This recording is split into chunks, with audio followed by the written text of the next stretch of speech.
오늘도 하루 일과를 마치고 이 저녁에 모이셨을 텐데요. 바로 엎기는 이 말씀의 잠깐의 나눔을 통하여 여러분이 하나님을 조금이나마 더 알았으면 좋겠고, 우리 자신을 좀 더 돌아볼 수 있는 귀한 계기가 되기를 간절히 소망합니다. 그 가운데 하나님께서 은혜를 주시기를 간절히 소망하면서 말씀 나누도록 하겠습니다. 오늘은 데살로니가 후서에 대한 전반적인 흐름을 살펴볼 텐데요. 큰 흐름만을 파악하는 게 아니라 한 절 한 절의 내용을 좀 더 자세히 살펴보면서 중요한 맥락을 훑어보려고 합니다. 우선은 이 데살로니가 후서가 3장으로 이루어졌거든요. 석장이죠.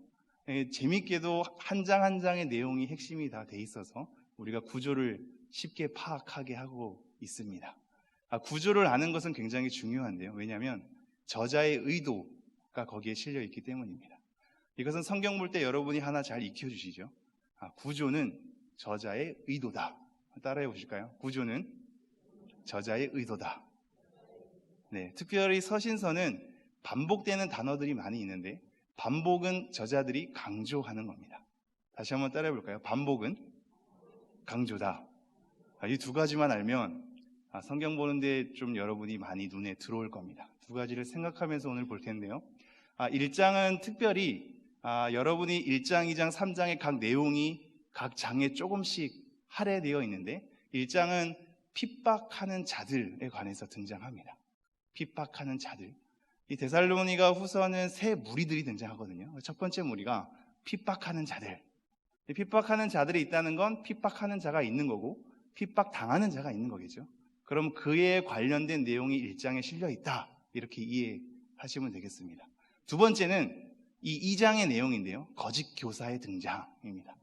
거짓 교사가 거짓된 복음을 얘기하겠죠. 특별히 재림에 관한 내용들에 대해서 거짓 증언을 한다 이거죠.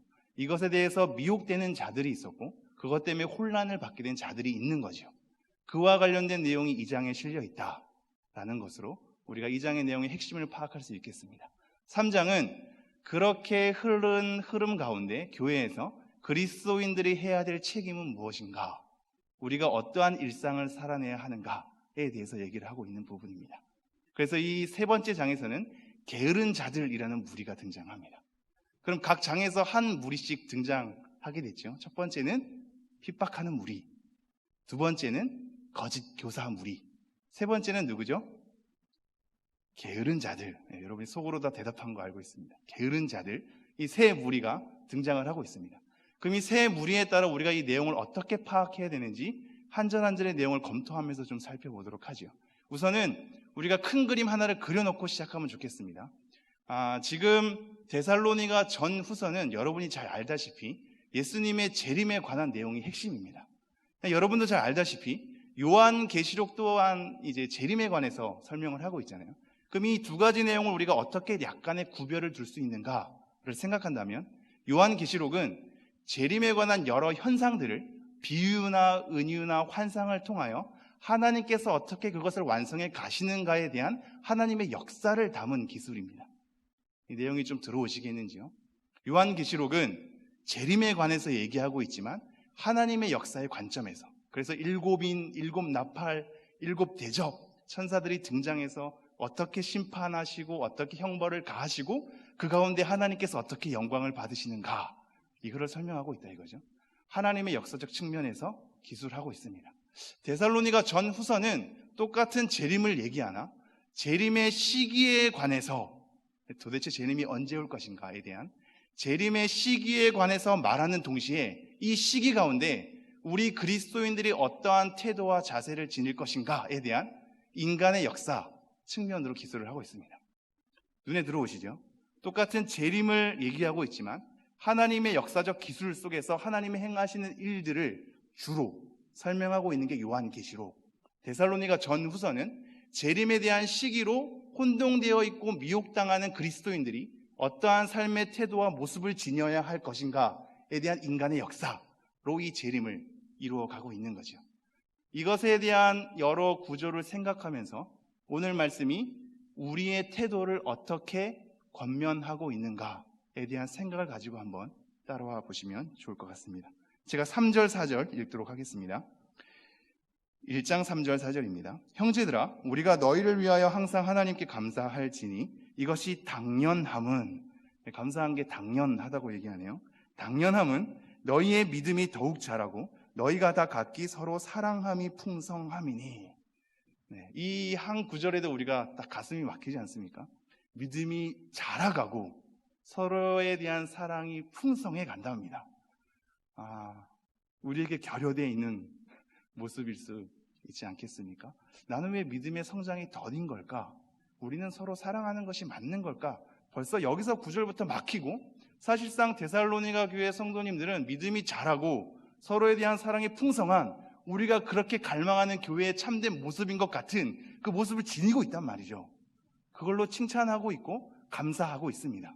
그런데 4절, 그러므로 너희가 견디고 있는 모든 박해와 환난 중에서 너희 인내와 믿음으로 말미암아 하나님의 여러 교회에서 우리가 친히 자랑하노라. 4절에서 뭐라고 얘기하고 있냐면 박해와 환난을 당하고 있답니다. 우리가 한 가지 정리해야겠죠. 신앙생활 잘 한다고 일이 잘 풀리는 것만은 아니다. 그죠? 믿음이 자라고 서로에 대한 사랑이 풍성한데 박해와 환난이 있는 겁니다. 우리는 이렇게 생각할 때가 많죠. 내가 왜 이러한 일을 당할까? 왜 일이 잘 풀리지 않을까? 저 성도님은 새벽기도 열심히 해서 그런 거 아닐까? 말씀을 열심히 읽어서 그런 거 아닐까? 내가 성경 공부 제대로 안 해서 그런 거 아닐까? 수많은 탓을 자기에게 원인을 돌리며 수많은 성공을 자기에게 원인을 돌리는 신앙의 형태를 우리가 발견하게 됩니다. 그런데 우리는 신기하게도 잘해도 죽는, 잘해도 망하는, 신앙생활 열심히 해도 잘 안 풀리는 삶들을 보게 된다 이거죠. 지금 데살로니가 교회 성도님도 마찬가지입니다. 서로에 대한 사랑이 풍성했고 그 믿음이 자라갔습니다. 근데 박해랑 환난은 더 심해지죠. 데살로니가 전서에서도 박해가 심했었는데 지금은 박해와 환난, 그 앞에 모든 이란 단어까지 쓰면서까지 좀 더 환난이 심해졌던 겁니다. 그런데 또 하나의 우리가 주목해야 될 게, 이렇게 점점 심해진 박해와 환난 가운데 우리의 신앙은 도망가기 일쑤겠죠. 하나님이 살아계신 것이 과연 맞는가? 하나님이 일하시는 것은 과연 맞는가에 대한 수많은 의문투성이로 우리에 대한 원망을 쏟아낼 때가 있죠. 그러니 기도해봤자야, 교회 나와봤자야, 예배 나와봤자야, 뭐 이런 것으로 우리의 신앙에 대한 여러 가지 의문을 품기도 하죠. 그런데 이 똑같은 성도님들이 어떠한 삶을 겪었냐면요, 그러한 박해와 환난 가운데 4절 계속 볼까요? 너희 인내와 믿음으로 말미암아 하나님의 여러 교회에서 우리가 친히 자랑하노라. 인내와 믿음이 있었답니다. 그 수많은 환난과 박해 가운데 우리는 믿음을 잃어버리거나 인내 따위는 남에게 줘버리거나 성급하고 조급한 우리에게는 눈에 당장 보이는 것으로 만족을 누리는데 눈에 보이는 것이 안 풀리니 실망이 되는 거죠. 믿음을 잃는 겁니다. 교회 나오기 싫은 거죠. 근데 이들은 달랐습니다. 이들은 모든 핍박과 환난 가운데 인내가 빚어졌고 믿음이 더 깊어지는 겁니다. 그것으로 인해서 바울은 지금 데살로니가 교회를 향해서 감사하고 있습니다. 얼마나 감사한 일일까요? 우리 가운데서도 수많은 핍박과 환난임에도 불구하고 남들에게 자랑하지 못할 그렇게 잘 안 풀리는 삶임에도 불구하고 인내로서 우리의 믿음을 경주하는 성도가 있다면 그것은 우리에게 자랑이며 하나님께 감사해야 할 일이겠지요. 잘 되기 때문에 기도하는 것은 당연한 것 아닙니까? 안 되는데도 기도하는 사람이 대단한 겁니다. 수많은 간증거리가 있는데 신앙생활 유지하는 사람은 당연한 거 아닙니까? 간증거리가 없는데 신앙생활 열심히 하는 사람이 대단한 겁니다. 그게 기적이죠. 하나님의 음성을 들었다, 하나님의 환상을 보았다, 봤으면 잘해야죠. 우린 못 봤거든요. 못 본 사람이 열심히 하는 건 더 대단한 겁니다. 못 봤으니까요, 못 들었으니까요, 잘 모르겠거든요. 그런데도 인내로 자기 믿음을 경주하고 있는 겁니다. 그것은 우리에게 자랑이 될 수 있죠. 감사하게 되는 겁니다. 5절 볼까요? 이는 하나님의 공의로운 심판의 표요 너희로 하여금 하나님의 나라에 합당한 자로 여김을 받게 하려 함이니 그 나라를 위하여 너희가 또한 고난을 받느니라. 자, 칭찬을 하고 자랑을 하고 난 다음에 박해와 환난을 얘기하면서 그럼에도 불구하고 인내와 믿음이 있음을 확인했죠. 여기서 5절, 이는 하나님의 공의로운 심판의 표다라고 얘기하고 있습니다. 이것이 하나님의 공의로운 심판의 표랍니다. 우리는 살짝 와닿지 않죠. 이 심판의 표는 두 가지입니다. 심판의 표시, 하나님의 공의의 심판의 표시가 두 가지인데요. 첫 번째는 성도가 핍박과 환난 가운데 있는 겁니다. 재밌게도 핍박과 환난 가운데 있는데 하나님의 백성들은 믿음과 인내로서 그 걸음을 경주한다라는 겁니다. 이 두 가지 다가 하나님의 공의로운 표시라고 우리에게 얘기하고 있습니다. 그것은 왜 그런 걸까요? 왜 그런 걸까요? 하나님의 나라에 들어가기 합당한 자는 고난을 감수하게 되어 있기 때문이며, 그러한 고난에도 불구하고 하나님의 신실하심을 통하여 믿음과 인내로서 경주하는 신자가 있음이 하나님의 일하심에 대한 하나의 표식이요, 이것 또한 이것을 근거로 믿지 않는 자에 대한 심판의 근거로 작용하기 때문입니다. 약간 쉽게 가볼까요? 전도가 왜 필요하냐? 수많은 이유가 있죠. 그 중에 한 가지, 지금 심판의 표로 얘기했을 때 한 가지는 그들이 하나님의 말씀을 들었음에도 불구하고 하나님을 믿지 않음에 대한 책임이 형벌의 근거로서 작용하기 때문입니다. 이거는 굉장히 무서운 근거가 되기도 하죠. 그들이 들었음에도 불구하고 믿지 않았기에 형벌을 가해야 마땅하다라는 것으로 심판의 근거를 사용하고 있는 겁니다. 핍박과 환난 가운데서도 우리가 믿음과 인내로서 경주하는 것이 하나님의 공의로운 심판의 표시로 작용할 수 있다고 얘기를 합니다. 그러면서 이렇게 얘기하죠. 너희로 하여금 하나님의 나라에 합당한 자로 여김을 받게 하려 함이니 그 나라를 위하여 너희가 또한 고난을 받느니라. 이 말씀의 이해는 사도행전 14장 22절로 제가 잠깐 가보겠습니다. 사도행전 14장 22절인데요. 따라오실 수 있는 분은 따라와 주시고 안 그러면 그냥 들으면 되겠습니다. 제가 읽어드리죠. 14장 22절인데요. 제자들의 마음을 굳게 하여 이 믿음에 머물러 있으라 권하고, 또 우리가 하나님의 나라에 들어가려면 많은 환난을 겪어야 할 것이라 하고, 하나님의 나라에 들어가려면 뭐를 겪어야 한다고요? 많은 환난을 겪어야 한답니다. 근데 이것이 이런 식으로 해석되면 안 됩니다. 하나님에 들어가려면 그 조건이 환난을 당해야 하는구나를 얘기하고 있지 않습니다. 우리는 하나님의 나라에 들어가는 것에 대한 조건을 유일하게 예수 그리스도로 말미암아 얻게 되죠. 그것에 대한 믿음으로 우리는 하나님의 나라에 들어갈 자격을 얻게 된단 말입니다. 그런데 그렇게 믿고 난 자가 나는 환난을 당하지 않네? 그럼 이 조건에 충족하지 않았기 때문에 환난을 당하지 않으면 하나님 나라에 들어갈 수 없네? 라는 것으로 해석되는 구절이 아닌 겁니다.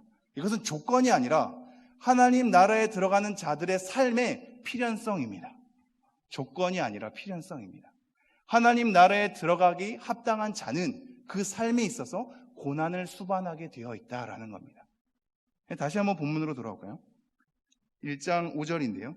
이는 하나님의 공의로운 심판의 표요 너희로 하여금 하나님의 나라에 합당한 자로 여김을 받게 하려 함이니 그 나라를 위하여 너희가 또한 고난을 받느니라. 조건이 아니라 하나님 나라에 들어가기 합당한 자로서 우리가 환난을 수반하게 되는 삶이 우리 가운데 펼쳐진다라고 얘기를 하고 있습니다. 그러므로 성도님들, 여기서 위로를 얻어야죠. 내 삶이 잘 안 풀리는 건 나의 잘못일 수 있지만 그리스도인으로서 얻게 되는 자연스러운 삶의 귀결일 수 있습니다. 잘해야만 잘 풀리는 것이 아닌 겁니다. 못하는 게 내가 좀 더 정성을 쏟지 않아서, 좀 더 열심을 가하지 않아서가 아닐 수 있다는 얘기입니다. 모든 짐을 여러분이 지지 마십시오. 모든 것에 대한 원인과 결과를 그 사람이 잘하고 못하고로 평가하지 마십시오. 그렇게 되면 그 결과는 그 사람이 잘한 공로가 그에게 가고 있으며 그것은 결국 예수 그리스도의 공로가 없어지는 위기가 초래하기 때문입니다. 제가 다시 한번 5절 읽겠습니다. 이는 하나님의 공의로운 심판의 표요 너희로 하여금 하나님의 나라에 합당한 자로 여김을 받게 하려 함이니 그 나라를 위하여 너희가 또한 고난을 받느니라. 6절 너희로 환난을 받게 하는 자들에게는 환난으로 갚으시고 환난을 받는 너희에게는 우리와 함께 안식으로 갚으시는 것이 하나님의 공이시니 주 예수께서 자기의 능력의 천사들과 함께 하늘로부터 불꽃 가운데서 나타나실 때에 하나님을 모르는 자들과 우리 주 예수의 복음에 복종하지 않는 자들에게 형벌을 내리시리니 이런 자들은 주의 얼굴과 그의 힘의 영광을 떠나 영원한 멸망의 형벌을 받으리로다. 간단하게 정리하면 이겁니다. 환난과 핍박 중에 있는 성도들에게 뭘 얘기하냐면요, 하나님의 공의로운 심판의 형벌을 얘기하고 있습니다. 이것이 성도들에게 왜 위로가 될까요? 여러분 잘 생각해 보십시오. 어떤 성도 한 분이 힘들 때 여러분이 다가가서 공감해 주지 않습니까? 그래 힘들었겠구나. 너무 마음이 아프다. 우리 잘하자. 이것이 그에게 위로로 작용될 때가 있죠. 사실상 위로의 통로는 그런 공감 능력에만 있지는 않습니다. 같이 욕하는 것도 위로가 될 때가 있어요. 그 사람이 나에게 이렇게 했어.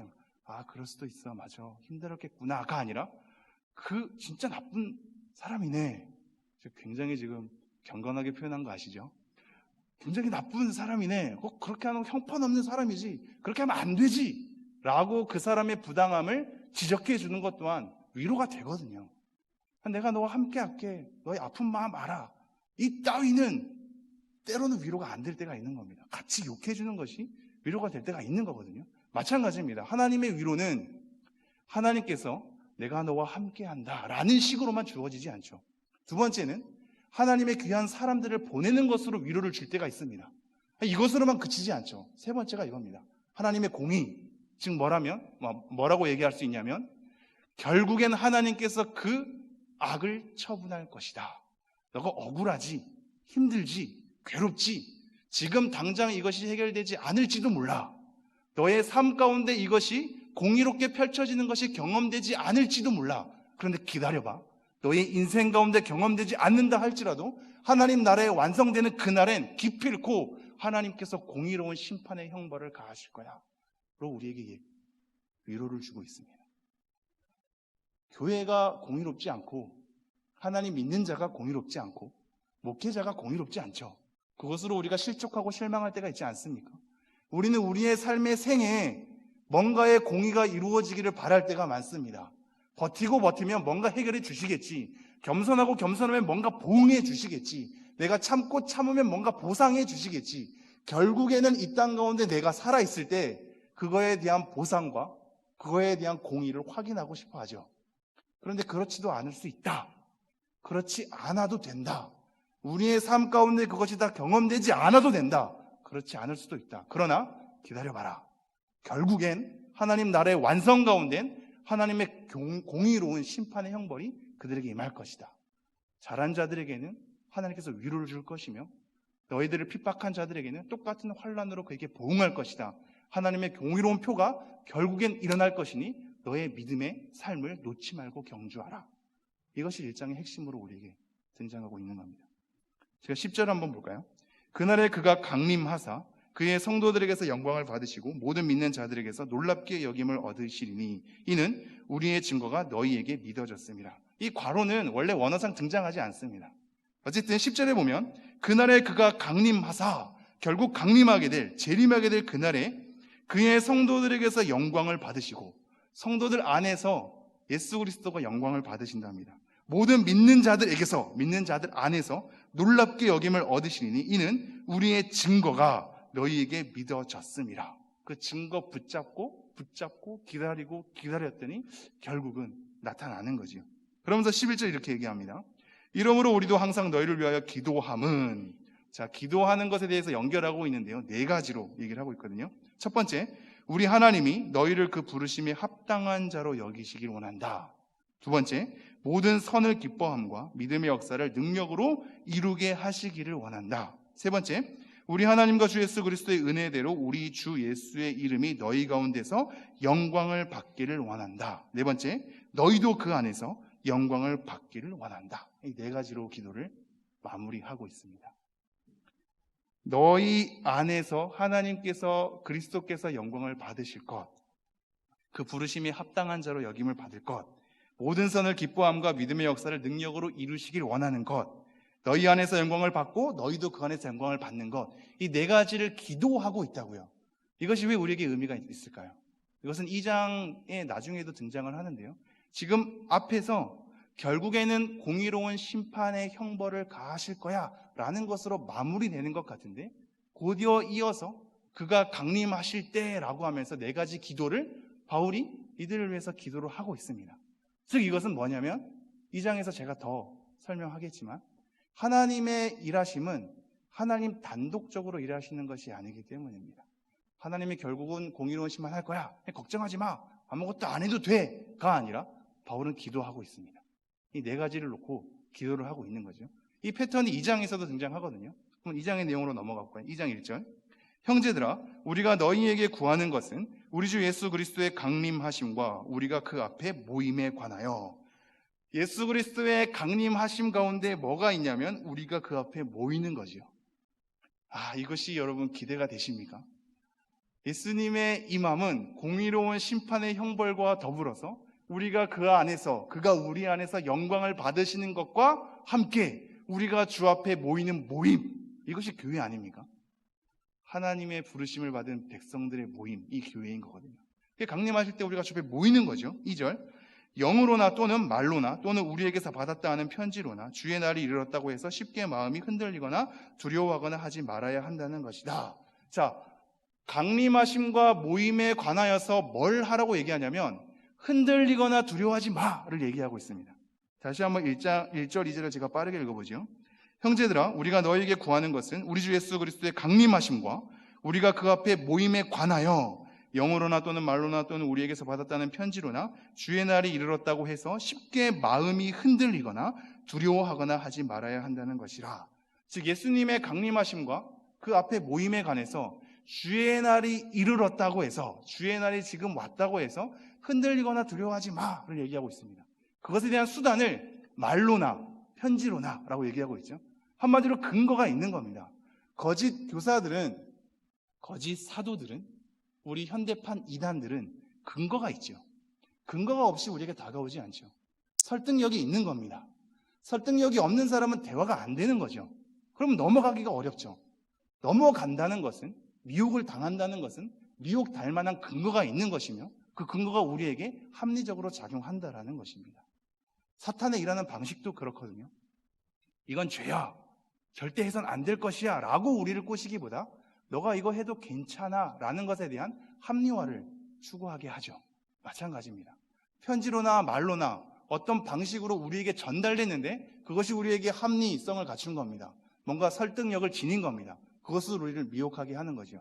그런데 지금 단호하게 얘기하듯이 주의 날이 이르렀다고 해서 흔들리거나 두려워하지 말라. 3절, 누가 어떻게 하여도 너희가 미혹되지 말라. 먼저 배교하는 일이 있고 저 불법의 사람 곧 멸망의 아들들이 나타나기 전에는 그 날이 이르지 아니하리니. 주의 날이 이르렀다고 해서 흔들리거나 두려워하지 마.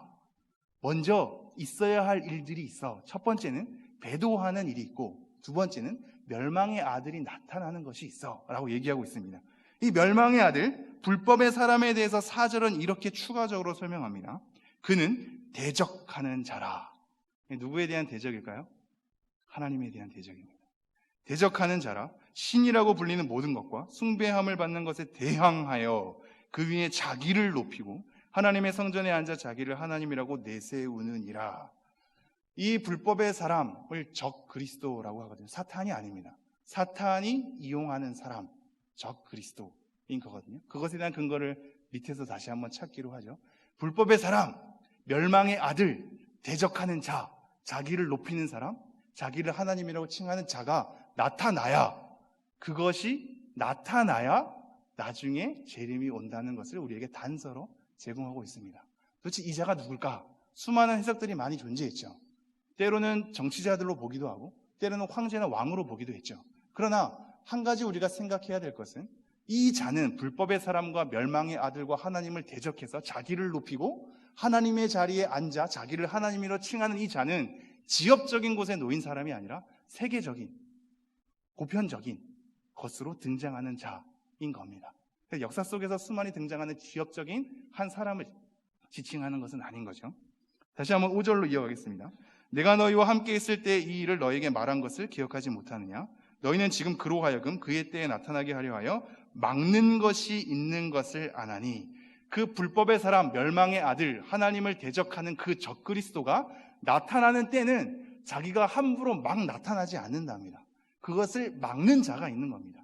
그것을 막는 것이 있어서 그의 때에 나타난다고 얘기하고 있습니다. 다시 한번 6절요. 너희는 지금 그로 하여금 그의 때에 나타나게 하려 하여 막는 것이 있는 것을 아나니. 이 막는 것은 여러 해석이 있습니다. 교회나 성령으로 보기도 하고요, 복음으로 보기도 합니다. 7절, 불법의 비밀이 이미 활동하였으나 지금은 그것을 막는 자가 있어 그 중에서 옮겨질 때까지 하리라. 그때 불법한 자가 나타나리니 주 예수께서 그 입의 기운으로 그를 죽이시고 강림하여 나타나심으로 패하시리라. 악한 자의 나타남은 사탄의 활동을 따라, 그죠? 사탄의 활동을 따라, 적그리스도에 대한 근거가 여기 있는 거죠. 사탄이 아니라 사탄의 활동을 따라서 행하는 자인데, 사탄의 활동을 따라 모든 능력과 표적과 거짓 기적과 불의의 모든 속임으로 멸망하는 자들에게 있으리니 이는 그들이 진리의 사랑을 받지 아니하여 구원함을 받지 못함이라. 이렇게 사탄의 활동을 따라 활동하는 적그리스도의 굉장히 탁월하고 엄청난 능력이 우리에게 나타난다. 그러면서 11절, 이러므로 하나님이 미혹의 역사를 그들에게 보내사 거짓 것을 믿게 하심은 진리를 믿지 않고 불의를 쫓아하는 모든 자들로 하여금 심판을 받게 하려 하심이라. 그들로 하여금 다 심판을 받게 할 것이다 라는 것으로 이 내용을 그치고 있죠. 이 다음의 내용이 여러분에게 권면의 말씀으로 이어지는데요, 13절부터 17절 제가 읽어보죠. 주께서 사랑하시는 형제들아, 우리가 항상 너희에 관하여 마땅히 하나님께 감사할 것은 하나님이 처음부터 너희를 택하사 성령의 거룩하게 하심과 진리를 믿음으로 구원을 받게 하심이니 이를 위하여 우리의 복음으로 너희를 부르사 우리 주 예수 그리스도의 영광을 얻게 하려 하심이니라. 하나님의 심판을 얘기하면서 결국엔 하나님의 택하심, 하나님의 부르심, 무엇으로 말미암냐면 복음으로 말미암아. 그래서 우리를 거룩하게 하시고 구원받게 하시는 것으로 결과하게 하신다. 그것이 하나님의 신실하심이다 라고 얘기한 다음에 15절에 이렇게 얘기하고 있죠. 그러므로 형제들아, 굳건하게 서서 말로나 우리의 편지로 가르침을 받은 전통을 지키라. 아까 1장의 말씀 생각나십니까? 하나님께서 공의로운 심판을 행할 거야. 그러니까 너희들은 아무것도 하지 마가 아니라 하나님 앞에 신실하게 서 있음을 권면하는 것을 보게 되죠. 마찬가지입니다. 하나님은 우리를 택하셨습니다. 복음으로 우리를 부르셨습니다. 우리를 구원받게 하셨고 하나님의 영광 가운데 들어가게 하실 겁니다. 그것으로서 우리의 할 일은 끝나는 것이 아님을 얘기하고 있죠. 뭐라고 얘기하냐면 그러므로 형제들아 굳게 지키라 를 얘기하고 있습니다. 다시 한번 15절요. 그러므로 형제들아 굳건하게 서서 말로나 우리의 편지로 가르침을 받은 전통을 지키라. 16절, 우리 주 예수 그리스도와 우리를 사랑하시고 영원한 위로와 좋은 소망을 은혜로 주신 하나님 우리 아버지께서 너희 마음을 위로하시고 모든 선한 일과 말에 굳건하게 하시기를 원하노라. 다시 기도의 요청으로 끝나고 있습니다. 3장은 집에서 여러분이 가서 읽으셔야 할 것 같은데요. 3장은 게으른 자들에 대한 거니까 사실 맥락은 똑같습니다. 하나님의 날이 이르렀다고 해서 너네들의 일상을 내려놓지 마라. 너네들의 할 일을 내려놓지 마라.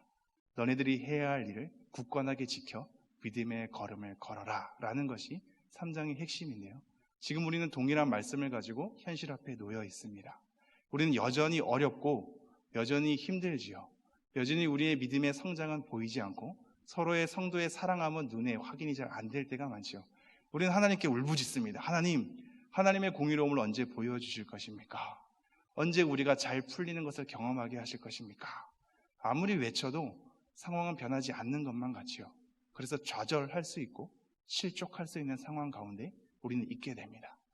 그러나 하나님께서 오늘 데살로니가 후서를 통해서 우리에게 하는 말씀은 결국은 하나님의 공의로운 심판의 형벌로 하나님께서 완성을 이룰 것이니, 그리고 너희들 또한 너희들이 미약하고 부족하고 연약한다 할지라도 한번 택하신 하나님의 택하심과 복음으로 말미암아 부르신 하나님의 부르심은 하나님의 신실하심에 따라 절대 패하지 않을 것이니 너희들은 너희의 할 일을 하라 라고 우리에게 얘기하고 있습니다. 우리는 여전히 우리의 믿음을 굳게 지켜야 하며 사도들로부터 받은 전통, 즉 복음의 가르침을 우리는 굳건하게 지켜 나아가야 할 것입니다. 여러분 흔들리지 마십시오. 수많은 사람들이 뭐라고 조롱하든 어떠한 사람들이 어떤 기준으로 여러분을 평가절하하든 여러분은 여러분의 부르심과 여러분의 인생을 하나님 앞에서 신실하게 걸어내면 될 것입니다. 하나님께서 수많은 사도들을 통해서 또 수많은 교회들을 통해서 전달된 하나님의 복음이 이 말씀을, 이 전통을 끝까지 지켜 나아가 주십시오. 이후에 사람들이 덧붙여서 만든 전통이 아니라 하나님 말씀, 이 가르침 자체를 지켜서 새겨서 여러분이 하나님을 위하여 이 믿음을 세상에게 보여주고 교회 안에서 독려해주고 권면해주는 여러분 되었으면 좋겠습니다.